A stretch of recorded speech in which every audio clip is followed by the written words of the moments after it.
on, guys? My name is Godspeed2024 and welcome to another video. Now, if you're wondering why there's a mannequin head right here, it's because I will be showing you guys how to make your own template for any type of foam helmet. Like if someone were to make, say, an old Spartan helmet, not Halo Spartan, but like an old, like, historical Spartan helmet, then they'll need a template for it. So, I'm using my foam head that I got from my aunt because she watches my YouTube videos and she wanted to give me a bit of a helping hand. I'll be using this foam head as the main base for a foam template. But apart from the foam head, you're also going to be needing a Sharpie, a really good fine pointed Sharpie. You're going to need some duct tape. It has to be duct tape. You're going to need some heavy duty aluminum foil. You're gonna need some a large sheet of 5mm craft foam, and after that you can just use either scissors or an X-Acto blade, to cut out the foam. And of course, that's pretty much all the materials. And of course, for this particular template, I'm actually going to be attempting to make, this is actually going to be a 2-in-1 video. This is going to be a how-to video on how to make, of course, a foam template, as well as a small beginning piece for me for making a Red Hood helmet. Because, the original one I made was out of cardboard, and I still have my old prototype one out of cardboard up there. Not the red helmet, guys, from Halo, but I'm still working on my Red Hood helmet, and hopefully I'll be able to make it. But anyway, let's get straight into the step-by-step piece of what you're going to be doing. So, hope you enjoy the rest of this video. And yes, I do have a miniature Thor hammer. My mom got it for me. I'm really happy that she got it for me. Anyway, I hope you enjoy the rest of the video.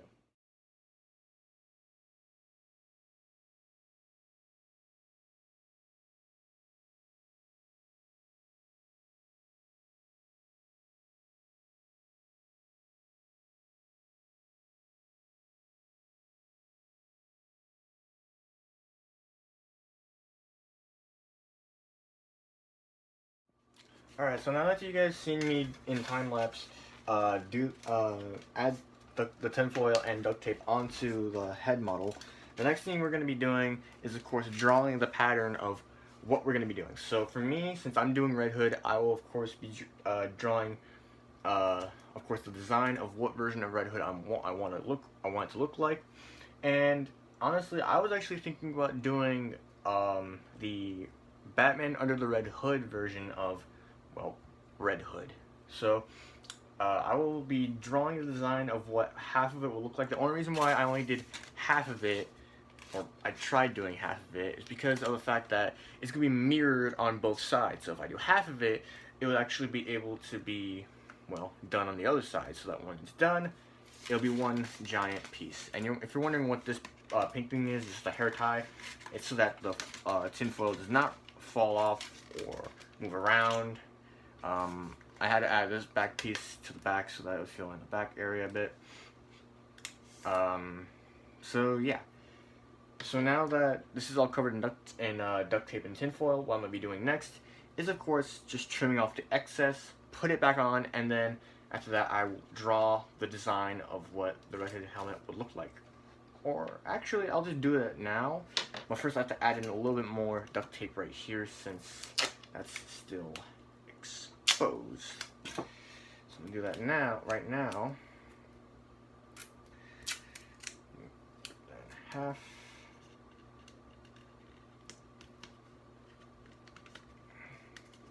That, and do it like that. And of course I do have it a little bit on the mannequin head, but that's so that it holds it in place. And I did not add any lip, I did not allow it to give the lip imprint so that it would be just one smooth covering. But anyway, let's get straight into drawing the design. I'll be doing that in time lapse as well.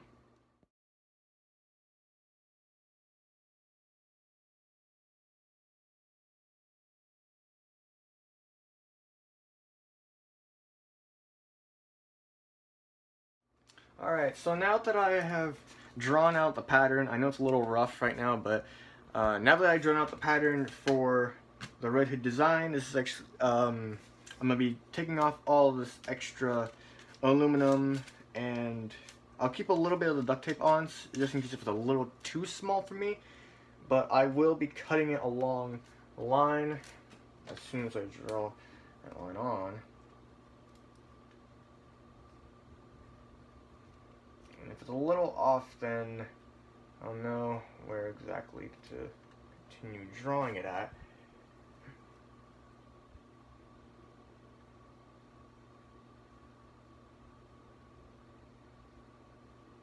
I know this line is not going to be straight, but of course, if you're going to be doing something like this, you need to draw a center line so that you know where oh, sorry. Let me just move my phone back a bit. If you're going to be using a template like this, screw it in a bit more. If you're going to be using a template like this, you have to make sure that there's a center line from the tip of your nose all the way down to in between your chin, and of course to the back of your head, so that you know how even it has to be, as well as so that you know the center line of where the seams can meet up at. And that's what I'm going to be doing right now. It's not even taking that long. Let's try and eyeball this. Now, I know people are going to ask me if I'm going to be adding a chin piece so where it rests on my chin. I might do that, but that depends if I have enough foam, because I only have one sheet of 5mm craft foam, because I got it like a few days ago. So I'm going to have to make sure that it's good enough. But I'll cut the recording back on when I cut off the rest of the tinfoil and the remaining bits of duct tape. And then I'll show you how to transfer it to the foam. So I just finished tracing out or cutting out the extra bits of aluminum foil and the duct tape, and right now I'll be cutting out each section so that it can be hit with a heat gun, which I have at my grandmother's house, which I'm going to use responsibly. I'll use a heat gun after asking my parents' permission. Anyway, I'm also going to be cutting out this eye hole so that I can also trace it onto the foam. And then after that, I will be cutting out all the smaller pieces like this and this piece. I know it's not small, but I'll have to still cut that out. And then after that, I'm gonna have to cut here. The reason why I didn't make this piece a little bit longer to where it reaches all the way to the back is because I wanted to make it seem like it's just a small fill-in piece, so that it's only like 4 pieces. Which, that's actually what this pretty much is, but it's gonna be like 10 pieces, so it's gonna be a little more difficult. I'll cut it back on, I'll cut the video recording back on when this is all on the foam, and then when it's all cut out.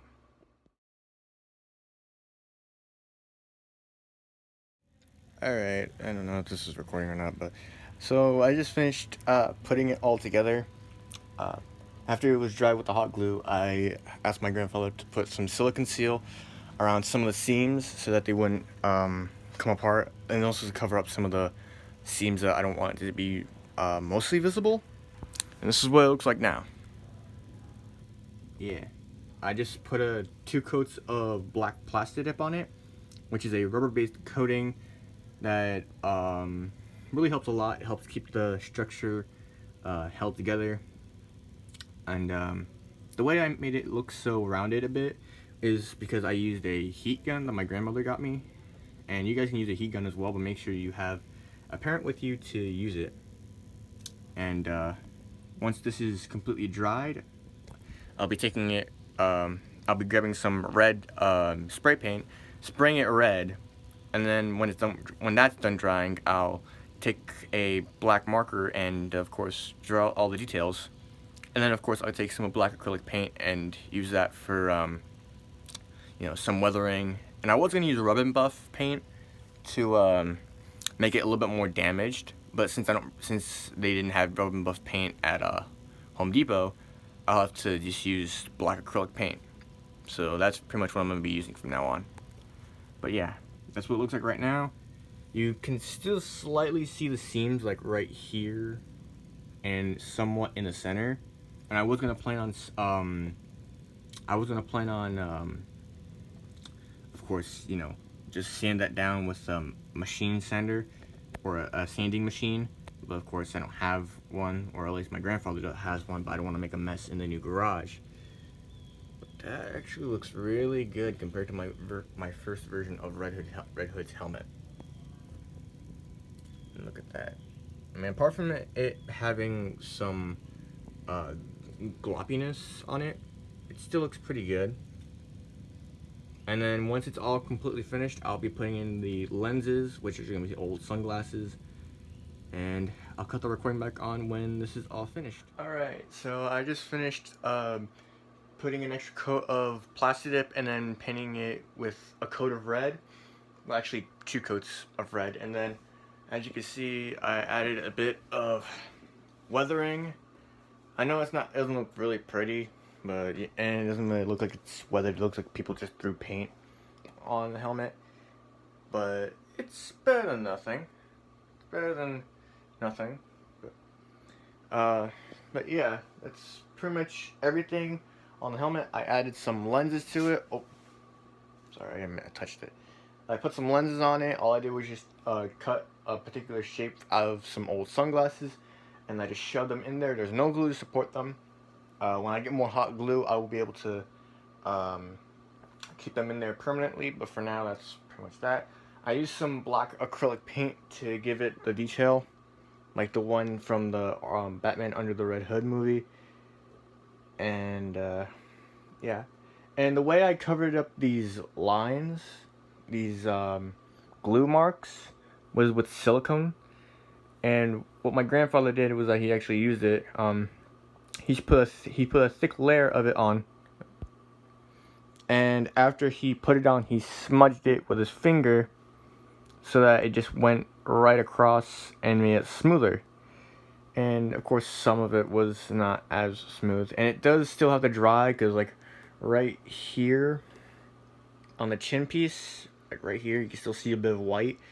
So I'm gonna leave that white for now, but I believe it'll take a whole day or so for it to fully cure entirely, even though it said 30 minutes for it to cure. But that's pretty much how you make a Red Hood helmet, as well as a head template. If you guys watched the very beginning of it, it showed the very beginning of how to make a head template for a helmet like this. And if you continued watching this video and you led up to this point, then of course you understood that how to make it. So if you guys enjoyed this video, I hope you guys really did enjoy it. And of course, I'll see you guys in the next one, and hopefully sometime in the future I'll be able to finish the base torso bit of the Clone Trooper armor for my Phase 1 Clone Trooper suit. And of course I will be finishing it sometime today. But anyway, if you guys enjoyed the video on this Red Hood slash I guess helmet template tutorial, be sure to hit that like button, subscribe, turn on those post notifications, and tell me in the comment section down below if I should use this particular template to make, not this particular template, but this method of making a Batman cowl. Because people in my TikTok account have said that I should make the Robert Pattinson Batman cowl. And so I'm actually still considering if I should make it or not. It's gonna be quite a project to work on. I'm still got to figure out how to make each part. But it's not impossible. I will attentively try and do it. But anyway, that's gonna be pretty much it for this video. And I'll see you guys in the next one. Bye.